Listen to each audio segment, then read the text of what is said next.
समुंदर एक ऐसी गहराई जो अपने आप में एक अलग ही दुनिया है। कभी सोचा है इतनी सारी जहाजों की कहानियां सिर्फ सफर या ट्रेड तक सीमित नहीं।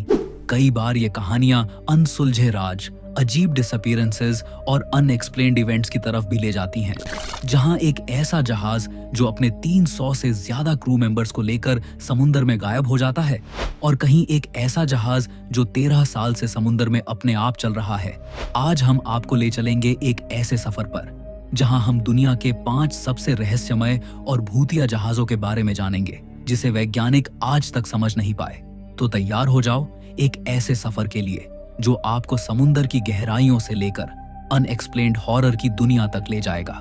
दोस्तों, अगर आपने अभी तक हमारे इस चैनल को सब्सक्राइब नहीं किया है तो जरूर सब्सक्राइब कर लें, क्योंकि आपके एक सब्सक्राइब से हमें बहुत मोटिवेशन मिलता है और हम आपके लिए ऐसी और वीडियोस बनाते रहेंगे। तो चलिए वीडियो शुरू करते हैं। Number 1, the Octavius. साल था 1775। दुनिया का समुद्री सफर अभी भी पुराने मेथड्स और लोगों की हिम्मत पर डिपेंड करता था। शिप्स को नेविगेट करने के लिए सिर्फ कंपास, स्टार्स और सेलर्स की एक्सपीरियंस का सहारा होता था। द ऑक्टेवियस, एक typical merchant trading ship, Greenland से अपना सफर शुरू करता है। अपने पास वैल्यूएबल गुड्स लेकर डेस्टिनेशन था फार ऑफ चाइना। कैप्टन और क्रू सब अपनी ड्यूटीज पर थे। हर दिन का रूटीन बिल्कुल कैलकुलेटेड था। लॉग बुक में हर छोटी छोटी डिटेल लिखी जा रही थी।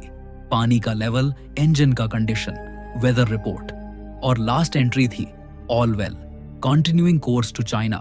सब कुछ बिल्कुल नॉर्मल चल रहा था, लेकिन उसके बाद जो हुआ यूज वैज्ञानिक आज तक नहीं समझ पाए। शिप अचानक समुद्र में गायब हो गई। ना कोई सिग्नल, ना कोई व्रेक, पूरी की पूरी सिर्फ हवा में गायब हो गई। लेकिन 13 साल बाद एक आर्कटिक व्हेलिंग एक्सपीडिशन चल रहा था। शिप का नाम था एल्डरॉन। लोग अब आर्कटिक की एक्सट्रीम कंडीशंस में स्लोली एक्सप्लोरेशन कर रहे थे, और तभी उनकी नजर पड़ी एक अजीब सीन पर। एक शिप बिल्कुल मोशनलेस, आइस से पूरी तरह कवर्ड, आर्कटिक के गहरे स्नोवी वाटर्स में खड़ी थी। व्हेलर्स ने कॉशियसली अप्रोच किया। जब वो ऑक्टेवियस के करीब पहुंचे तो उन्होंने देखा एक सीन जो आज भी हिस्ट्री में एक चिलिंग मोमेंट माना जाता है। जहाज बिल्कुल प्रिस्टीन कंडीशन में था, कोई विजिबल डैमेज नहीं था। कैप्टन अपनी कुर्सी पर फ्रोजन था, हाथ में एक ओपन लॉग बुक था।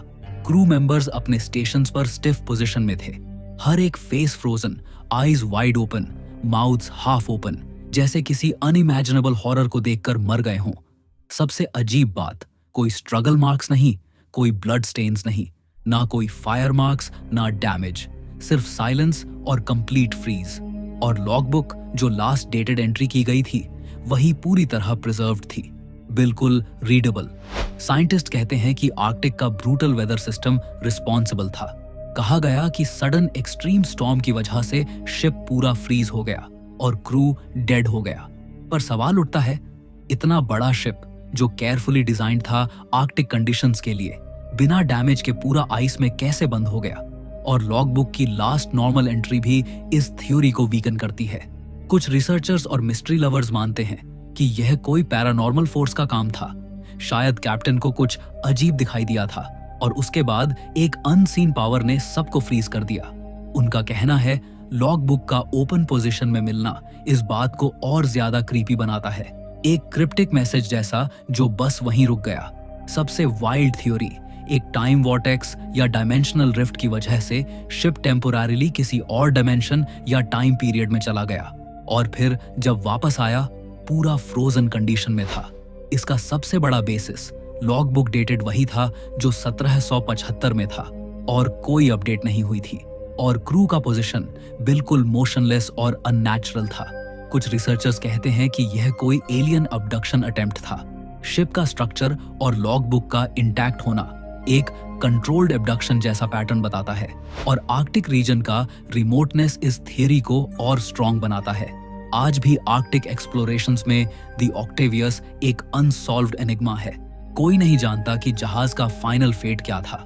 कहानी के लवर्स के लिए हर आर्कटिक एक्सपीडिशन में एक सस्पेंस होता है। क्या आज भी कहीं उस फ्रोजन जहाज का टुकड़ा हमारी तलाश का इंतजार कर रहा होगा? साइंस ने इस मिस्ट्री के लिए कई एक्सप्लेनेशंस दिए, पर कोई सॉलिड प्रूफ अब तक नहीं मिला।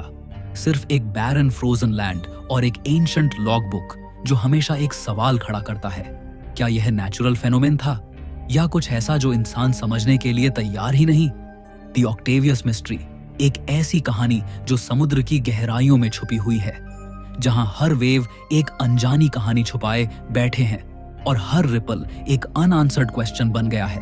आज भी दुनिया भर के एक्सप्लोरर्स उस रहस्य को सुलझाने की कोशिश कर रहे हैं, लेकिन क्या सच्चाई कभी सामने आएगी या यह मिस्ट्री हमेशा एक रहस्य ही बनी रहेगी?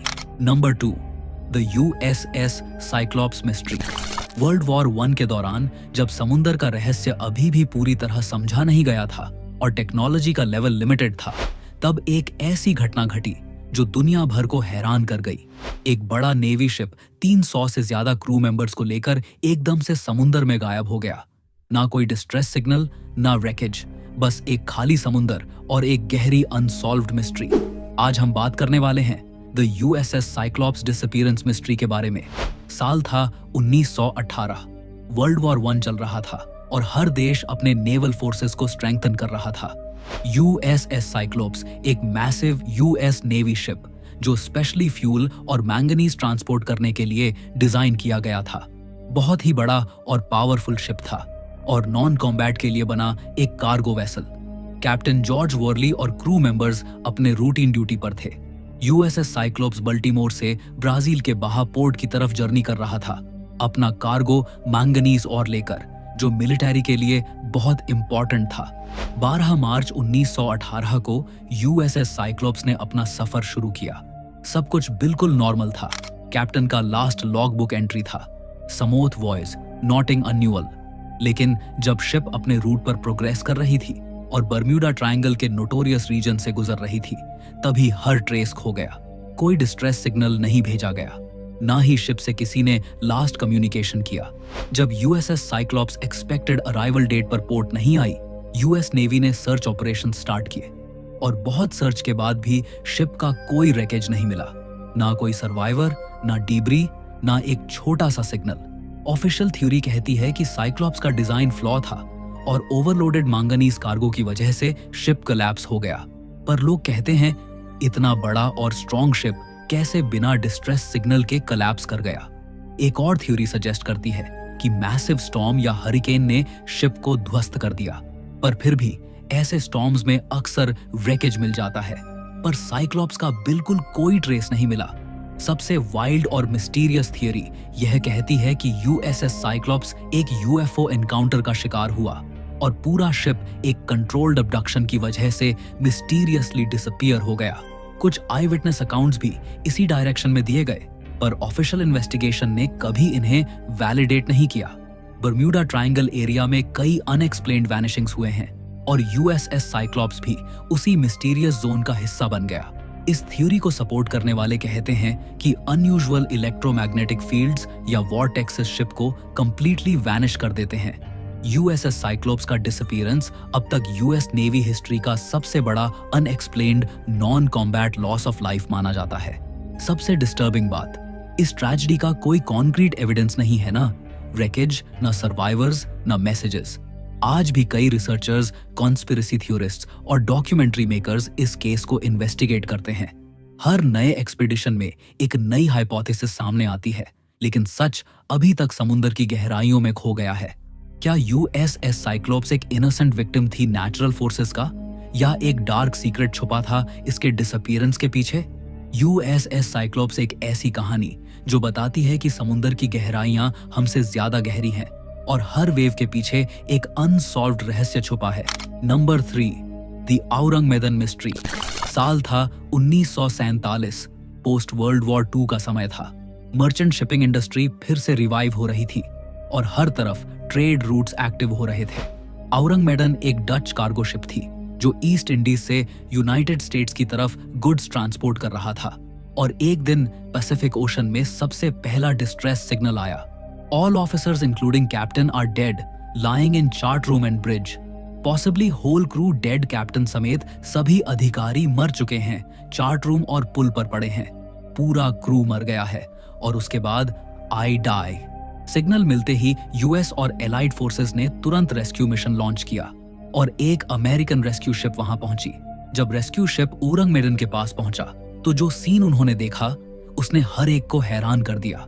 शिप बिल्कुल स्टिल थी, हर कॉर्नर में एक अजीब सी साइलेंस थी। कैप्टन और ऑफिसर्स अपने पोस्ट्स पे डेड कंडीशन में मिले, वाइड ओपन आईज, माउथस अजीब से खुले हुए।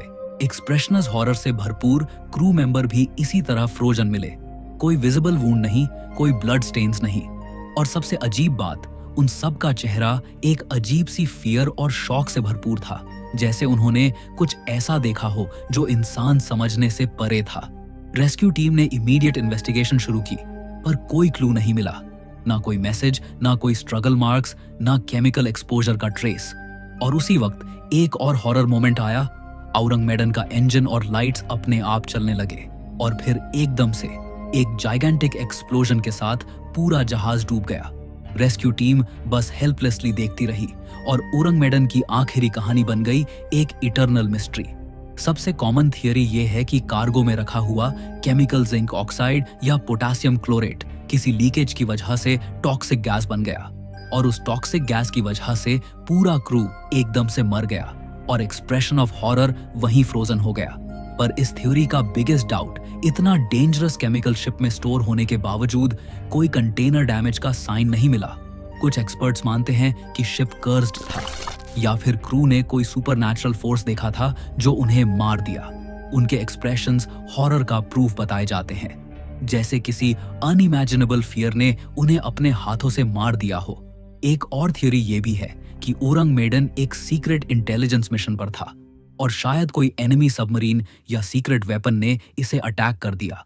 पर उस वक्त की रिकॉर्ड्स में कोई ऐसी एंट्री नहीं मिली जो कंफर्म करे। लोग मानते हैं कि एक अननोन फ्लाइंग ऑब्जेक्ट ने जहाज को टारगेट किया और फिर सब क्रू मेंबर्स को एक अजीब एनर्जी बीम के जरिए इंस्टेंटली डिस्ट्रॉय कर दिया। आज भी औरंग मेडन की कहानी एक अनसॉल्व्ड एनिग्मा है। वर्ल्ड के बेस्ट इन्वेस्टिगेटर्स को भी कोई कॉन्क्रीट प्रूफ नहीं मिला। बस एक खाली समुद्र, एक वैनिश्ड शिप और हॉरर से फ्रोजन क्रू का सीन। हर नए डॉक्यूमेंट्री मेकर इस मिस्ट्री को एक्सप्लोर करता है। हर एक न्यू रिसर्चर नई थ्योरीज प्रपोज करता है, लेकिन हर बार एक ही रिजल्ट, बस अनआंसर्ड क्वेश्चंस। क्या सच में यह एक एक्सीडेंटल केमिकल डिजास्टर था, या कोई पैरानॉर्मल फोर्स इन्वॉल्व थी, या फिर एक hidden war time conspiracy? Ourang Medan mystery एक ऐसी कहानी जो समुद्र की गहराइयों से उठकर हमेशा हमारी सोच को चैलेंज करती है। क्या हम सच जान पाएंगे, या यह मिस्ट्री हमेशा एक अनसॉल्व्ड रहस्य ही बनी रहेगी, जहां हर वेव एक अजीब सी गुफ्तगू करती है और हर रिपल एक अनआंसर्ड सवाल छोड़ जाता है। Number 4, the Baychimo. साल था 1931। जगह थी आर्टिक ओशन का एक्सट्रीम और बैरन रीजन, ग्रीनलैंड और अलास्का के बीच। बाइचिमो एक कार्गो शिप था जो हडसन्स बे कंपनी के लिए गुड्स और फर्स ट्रांसपोर्ट करता था। अपनी स्ट्रॉन्ग आइस रेजिस्टेंट डिजाइन की वजह से यह स्पेशली आर्कटिक वॉयजेस के लिए बनाया गया था। कैप्टन और क्रू मेंबर्स बहुत एक्सपीरियंस थे और आर्टिक कंडीशंस को परफेक्टली समझते थे। उनका मिशन सिंपल था, लोकल सेटलमेंट्स को इसेंशियल गुड्स और ट्रेड आइटम्स सप्लाई करना और आर्कटिक की एक्सट्रीम कंडीशंस का सामना करना। दिसंबर 1931 बाइचिमो एक एक्सट्रीम आर्कटिक स्टॉर्म में फंस गई और शिप खुद को काफी डेंजरस पोजीशन में पा गई। कैप्टन ने डिसीजन लिया कि क्रू को टेम्पोरेरी अबैंडन कर दिया जाए जब तक स्टॉर्म थोड़ा कम हो, और ऐसे किया गया। पर जब क्रू वापस लौट कर आई तो बाइचिमो खुद से वहां से गायब थी, और फिर वीक्स, मंथ्स और सालों बाद मल्टीपल साइटिंग्स होने लगे। फिशरमैन ने इसे आर्कटिक आइस में ड्रिफ्ट करते हुए देखा। एक्सप्लोरर्स और शिप्स ने रिपोर्ट किया कि बाइचिमो खुद ब खुद मूव करता रहता है, बिना कोई क्रू या इंजन कंट्रोल के। कभी होराइजन पे दिखा, कभी आइसबर्ग के साथ मिलता। सबसे लास्ट डॉक्यूमेंटेड साइटिंग हुई 1959 में, जब एक कैनेडियन एक्सप्लोरर ने इसे आर्कटिक आइस में फ्रोजन कंडीशन में देखा, पर उसे लेकर भी कोई रिकवरी नहीं हो पाई। बाइचिमो अब तक दुनिया का लॉन्गेस्ट ड्रिफ्टिंग गोस्ट शिप माना जाता है। एक ऐसा जहाज जो 38 साल तक अपने आप आर्कटिक में ड्रिफ्ट करता रहा बिना किसी क्रू के। सबसे एक्सेप्टेड थ्योरी यह है कि स्टॉर्म के दौरान क्रू ने अपनी सेफ्टी के लिए शिप को छोड़ दिया और फिर बाइचिमो आर्कटिक आइस में फंसकर अपने आप ड्रिफ्ट करता रहा। कहा जाता है कि शिप की रोबस्ट डिजाइन की वजह से वह इतनी सालों तक सरवाइव कर पाया। और एक नेचुरल ड्रिफ्ट पैटर्न की वजह से ग्रेजुअली आर्कटिक में हर तरफ विजिबल होता रहा। कुछ रिसर्चर्स मानते हैं कि यह एक कर्स्ड शिप थी और जो भी इसके साथ ट्रैवल करता था मिस्टीरियसली वैनिश हो जाता था। शिप का खुद से चलना बिना किसी कंट्रोल के सुपरनैचुरल फोर्सेस का काम लगता है। वाइल्ड थियरी कहती है कि बेचिमो किसी टाइम वॉर्टेक्स से गुजरा और एक ऑल्टरनेट डायमेंशन में ब्रीफली फंस गया था, जिसके बाद जब नॉर्मल टाइम स्पेस में आया तब भी उसका मोशन अननेचुरल था। आर्कटिक रीजन में अनयूजुअल मैग्नेटिक एनोमलीज पाई गई हैं। कहते हैं कि इस रीजन की मैग्नेटिक डिस्टर्बेंसेस ने बाइचिमो के नेविगेशनल सिस्टम्स को कंफ्यूज करके उसे ड्रिफ्ट करने वाला बना दिया। आज भी बेचिमो एक आइकॉनिक सिंबल है, एक इटर्नल रिमाइंडर कि समुंदर की गहराइयां सिर्फ अनएक्सप्लोर्ड नहीं बल्कि अनएक्सप्लेन्ड भी हैं। हर आर्कटिक एक्सपीडिशन में लोग तलाश करते हैं पर सिर्फ एक बैरन आइस और अनब्रोकन साइलेंस ही मिलती है। द बेचिमो का लेगेसी वर्ल्ड का लॉन्गेस्ट गोस्ट शिप मिस्ट्री बना हुआ है। आर्कटिक की एक्सट्रीम कंडीशंस में सरवाइव करता एक अबैंडन्ड वेसल, और हर न्यू थ्योरी के साथ यह मिस्ट्री और गहरी होती जाती है। क्या सच में बेचिमो सिर्फ एक अबैंडन्ड शिप थी या फिर इसके पीछे कोई अजीब सी फोर्स छुपी थी? द बेचिमो एक ऐसी कहानी जो बताती है कि समुंदर सिर्फ सफर का जरिया नहीं बल्कि एक अनएक्सप्लोर्ड और रहस्यमय दुनिया है, जहां हर आइसबर्ग, हर वेव और हर साइलेंट रिपल एक अनजानी कहानी का हिस्सा बन गया है। और हर नई जनरेशन के एक्सप्लोरर को यह चैलेंज करना पड़ता है, क्या हम कभी सच जान पाएंगे या यह मिस्ट्री हमेशा एक रहस्य ही बनी रहेगी? Number 5, the MV Joyita incident. जहाज जो एक दिन अपने कोर्स से अचानक गायब हो गया और जब 5 दिन बाद मिला तो सब क्रू मेंबर्स और पैसेंजर्स कहीं खो चुके थे और शिप की हालत ऐसी थी जो हर किसी की सोच से परे थी। साल था 1955, जगह थी South Pacific Ocean near Tonga islands. MV Joyita एक मर्चेंट वेसल थी, स्पेशल डिजाइन की गई थी स्मॉल कार्गो और पैसेंजर ट्रांसपोर्ट के लिए। अपनी स्टर्डी बिल्ड की वजह से यह पैसिफिक के रफ वाटर्स के लिए रिलायबल मानी जाती थी।